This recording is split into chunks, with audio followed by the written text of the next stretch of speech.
Welcome back to Anigo, where we deliver anime recaps on the go, giving you the best of your favorite series in under 30 minutes.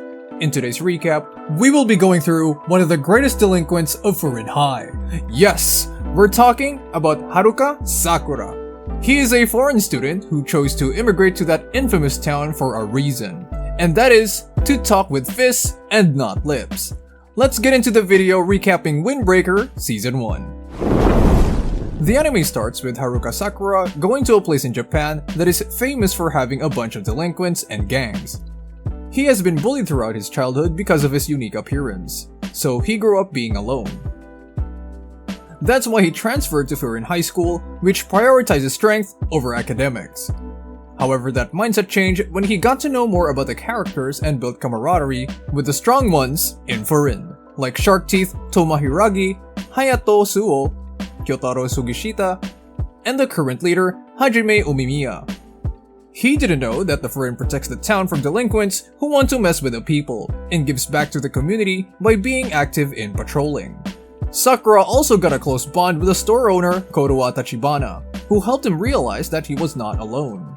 Sakura even had a hard time adjusting to the townspeople's generosity and kindness because he had only known violence since then. Just like in every story, Sakura encountered some obstacles along the way, such as the Shishitoren and Keel. That's when he witnessed different strengths from Furin High and the opposing team that would help him shape as a character. Before we continue with Sakura's new life as a Bofurin, make sure to hit that like button, subscribe to Anigo, and ring that bell icon so you never miss a recap. Stick with us as we go deeper into this rabbit hole of the Windbreaker Season 1. Haruka Sakura, a tough lone wolf delinquent who only respects strength, has one goal: to dominate Furin High School, a notorious school filled with other delinquents. After moving to the city and enrolling at Furin, Sakura's resolve is tested when he saves a girl named Kotowa from a gang of bullies. As thanks, she treats him to a meal at Cafe Pothos, where Sakura shares his ambition. But when Kotowa bluntly tells him, "You will never be the top of Furin," Sakura is stunned. What could she mean? Soon, the true nature of Furin High and its challenges are revealed, setting the stage for a showdown that Sakura never expected. A bunch of gangsters were trashing the merchant street, scaring off the passerby and everyone around. Then they came face to face with Sakura, who faces them off alone. He was obviously outnumbered, and even if he managed to fend them off for a few minutes, he was later cornered and beaten up. Feeling concerned by the new kid, Kotowa tried to get their attention, only to be taken as a hostage. Thankfully, Toma Hiragi and a group of men from Furin High came to the rescue and beat the rest of the opposing gang. Sakura was so stunned at the sight of these strong men, and he was stuck on his feet and was called a hindrance. But he refused to be stomped on, so Sakura showed him that he was not someone weak, especially when he vowed to be the top of Furin. On the morning of Furin High School's entrance ceremony, now rebranded as Bofurin to protect the city, Haruka Sakura is enjoying a quiet breakfast at Cafe Pothos.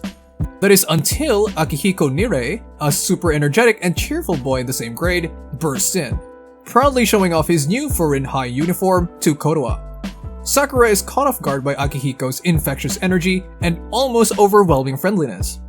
As Akihiko leaves, warmly greeted by everyone in the shopping district, Sakura finds himself even more puzzled when a stranger suddenly grabs his arm, pleading, "Please, help me." It was a girl who asked Sakura to help Akihiko, who was beaten up by other gangs.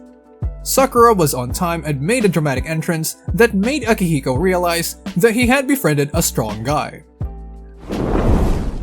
The first year class at Furin High School is packed with legendary fighters, each known for their strength. In the middle of this intense environment, Kyotaro Sugishita, furious at Sakura's recent actions, decided to confront him head-on. As they clash, the tension is palpable, with Nirei in a panic and Suo watching in silence. Suddenly, a deafening voice echoes through the school, halting the fights in its tracks. The voice belongs to Hajime Umemiya, the leader of Bofurin, and his words instantly change the atmosphere. As Sakura and the others look up at the speaker, they realize that Umemiya's message is something far beyond what any of them expected. Umemiya is a jokester and a laid-back man, as if he isn't the leader of the famous gang. They were all oriented to go outside, so Toma could group them by the group and assign them to lend help in the town. Sakura and Akihiko were under Toma, so they patrolled the boundary between the other town that is owned by the Shishitoren. However, in the distance, they saw a middle school kid who was chased by some Shishitoren, so they had to interfere. The Shishitorian gang, known for their absolute belief in power and their signature orange Skajan jackets, rules the area next to Bofurin. When they start causing trouble for the middle schoolers in town, Sakura steps in, triggering a conflict with the gang. Soon after, the vice president of Shishitoren, Togami, declares war on Sakura. Seeking advice, Sakura approaches Hajime Omimiya, one of the 4 heavenly kings of Bofurin, to report what happened to Toma Hiragi. Instead of receiving criticism, Sakura is taken aback when Omimiya pats his head and says thank you for protecting my family. As Sakura wrestles with this unexpected kindness, a cheerful and unfamiliar voice suddenly rings out in the schoolyard, calling for Omimiya. It was the voice of Choji, the leader of Shishitoren. He seeks revenge for the trouble that Bofurin caused to his gang, and with that, a war is declared between the groups, which will set out by the next day. The next day, Bofurin members were led to a territory under the Shishitoren. An abandoned theater is full of graffiti and dirt and is poorly maintained. The duel was done in front of everyone on the stage, and the first to fight was Kyotaro versus Yukinari Arima. Kyotaro caught the first blood, but he came out victorious. Next in the line was Suo versus Minoru Kanuma. It seems like Minoru was hesitant to fight Suo, who acts like a gentleman but could crush your teeth in seconds. As expected, Suo came out as a winner. Now it's a 2-0 point. The next duelist will be Toma and Kota Sako. Togami wasn't expecting Sako to fight his childhood savior, but it's not like he can read his mind like a witch. It turns out that Toma was the one who saved Sako from his bullies before, which later motivated Sako to learn how to fight.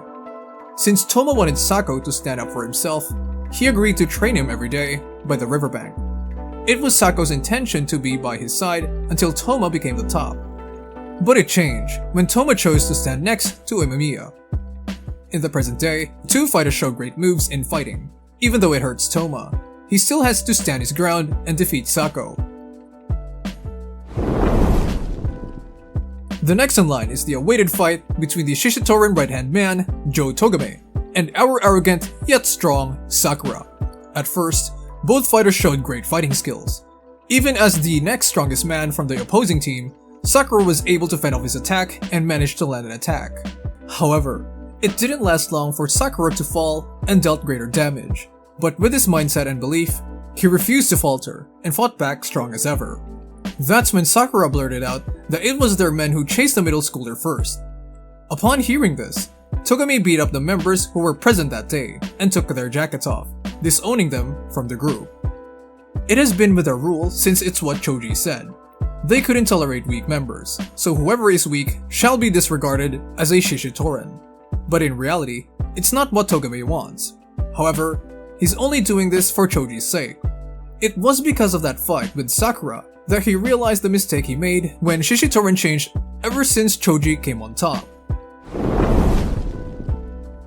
Togami showed some intention of giving up at first, but realizing what Sakura said, "No matter how strong my opponent is, I will never look away or bend my will." That certain phrase gave him the spirit to always stand his ground, even if who he is facing is someone dear to him, speaking towards Choji. With that, Togami told Sakura that they should continue their fight for real. They lasted quite a while on the stage, focusing on landing hits on each other, but this time, with a smile on their faces. They like the feeling of fighting, especially when their opponent is as bloodthirsty as they are. As for Sakura, it was his first time enjoying such a fight in his life, and he was enjoying it so much. But they must end it, with Sakura coming out victorious over the right-hand man of Shishitoren. Seeing that the fight had already ended, Choji enthusiastically came on stage and kicked Togami out of the way. At this point, he already sees Togami as someone weak, so he has no use for him. Sakura didn't like that attitude and was willing to fight Choji, but Omimiya was there to stop him since it was his turn already. As the match between the leaders of the gang started, the whole theater fell silent, and everyone was watching the fight intently. Choji was a fast guy, who was able to hit Umemiya with dozens of punches that he could barely breathe to counter his attacks. Choji felt weird, because his attacks looked like they didn't really do anything to Umemiya at all. So he replied by saying that Choji's fists were so light because he didn't have anything to shoulder. That word made Choji so furious that he went berserk towards Umemiya. He pinned him down to the ground and kept on punching him, left and right, that it concerned the members. It seems like Umemiya's intention was not only to fight Choji physically, but to remind this kid what he got before that was lost now. Choji knew the answer well, but part of him denied it and covered it with violence. However, with a single touch on the cheeks and a hard headbang, Choji was transported to a reality that he chose to ignore. It was all Togami's effort to keep the current Shishitorin the same as before, because their leader lost the sense to lead. But this time, it was clear as day that all Choji lacks is the trust of the members and the ability to have fun as a group, just like how things were before. They offered their jackets to Umemiya since they were defeated, but instead of taking their faction, they put on a truce. After a bloody fight between teams, they all went for a meal at the theater's rooftop, where they enjoyed the warm food together, just like the Avengers, eating shawarma after fighting Lowkey. While they were eating, they shared a deep and meaningful conversation about friends and camaraderie. Umemiya was setting up an example for Choji to further understand, because that's how great of a leader he is, even though he can be weird sometimes. Now that they had solved a best friend's problem, they all went to their side of the town and visited Kotoa. Umemiya had some sister complex towards Kotoa, but it's the opposite for her side. Anyway, she was worried about why the guys were looking beaten up and swollen, but she knew that they must have gone to something. Still, she served them coffee and food to relax while Sakura and Umemiya were talking about each other's first impressions. It was new for Sakura to be accepted so easily, but Umemiya doesn't really see it anything deep because Sakura is now part of the Bofurin. It seems like we know some of the strong people in the Bofurin, but in the first years, we got Taiga, Togeura, and Mitsuki Kiryu. According to Nirei, they are at par with Suo, so that's something worth noting. Sugiura is an extroverted guy who knows his virtue and is curious about what other people's virtues as well. He gives off a Rengoku vibe, and loves the food that he brought Suo, Sakura, and Nirei to his favorite restaurant with a wrestling theme. A restaurant that surely a gym bro would go to. A few minutes later, Kiryu came holding hands with a girl. This intrigued the guys, and they wanted to talk more about them. But the way Sugiura talked seemed intimidating, especially with his bulky body. So Kiryu had to transfer to another restaurant. However, when they got out, they were met by another gang who molested the girl that Kiryu saved from them. But Kiryu isn't alone because the other Bofurin guys are there and willing to help him. With just Sakura, Kiryu, and Sugiura, they were able to fend off the other gang and scare them away. The school started with the second-year seniors coming into their classroom and guiding them in voting for the grade captain, the same as a class mayor. It seems like everyone was voting for Sakura, which then concluded the voting since he's strong enough to be the face of their class. Sakura thinks otherwise, since he doesn't even wish to be a class leader, nor does he have the skills to lead, but thanks to the seniors guide, they will be able to grasp what a leader is as they patrol through the community. Then an old lady stopped Ren Kaji, the second-year level grade captain. She asked him to look for her cat, which landed on Sakura's face. They had to chase it and relay the word throughout their class to cover more area, but it was Kaji who was able to catch it at the river. The next day, the grade captain and I were all called to the rooftop for a meeting. Umemiya was there, as were the 4 kings of Furin High. Umemiya personally thanked the grade captains for helping him control the whole school, and he is looking forward to working with them. Even though it was for everyone in general, Sakura felt really embarrassed with that kind of treatment. After class, Sakura and his friends went out and were about to grab something for a bite when they noticed a strange group of people wearing a white hooded jacket with a blue dragon skeleton. Kiryu doesn't know much about them, but they are a group of small people called Keel. The Keel people went away when they saw the Furin High students, but a scream was heard from a lady asking for help. That's when they saw a badly beaten Anzai, their classmate. At first, he doesn't want to confess what happened to him, but Sakura tracked him down, and he got the answers to himself. Anzai doesn't want anyone to get involved with this problem, but Sakura ignores him and decides to help him out. Which was a cliffhanger ending for Season 1. The moment Sakura stepped into the town was one of the most notable moments in this anime. Sure, he knew a thing or two about Furin High and the malicious people who went there, but the moment he realized that it was the opposite of his belief, it was ridiculous and ironic. Especially when our protagonist isn't used to kindness coming from other people, yet everyone around him cares a lot for him. Meeting the Shishitoran, one of the few gangs in the city, was by far the most thrilling arc in the season. We get to see how strong the characters are, including Omimiya, the leader of Furin High, and our MC, Sakura. It was a breathtaking scene when Sakura got to fight the right-hand man of Shishitoran, Jo Togame. I bet we didn't expect him to be that strong to fend off the attacks and come out victorious in that showdown. We didn't get to see a fight between Sakura's class and the Keel, which was the ultimate tease. Just when we get to see how Sakura would be as a leader, fighting for one of their fellow members. Umemiya would either be proud or scold him, but if you know what happened next, you can read the manga starting from chapter 41. Windbreaker highlights the importance of friendship and teamwork. The characters form strong bonds, supporting each other, and face challenges together.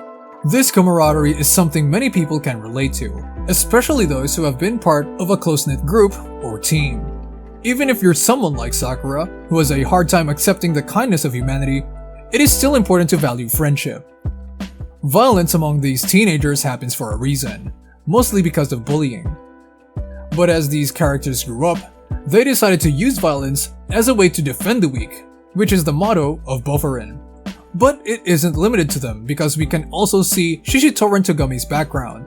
He tolerates their now heartless leader, Choji, even though it's against his beliefs. Thanks to Sakura and their fistfight, he was able to punch Togame to realize that no one should bend their will and believe. Windbreaker is a shonen manga and anime series full of violence, but aside from that, there were also some triggering tantrums, like when Choji loses his senses and becomes a maniac on Omimiya's face. He shows a visible sign of bipolar disorder, switching to two different moods in a matter of seconds. He'll be smiling with excitement, and then he'll suddenly be kicking his best friend's face for getting defeated.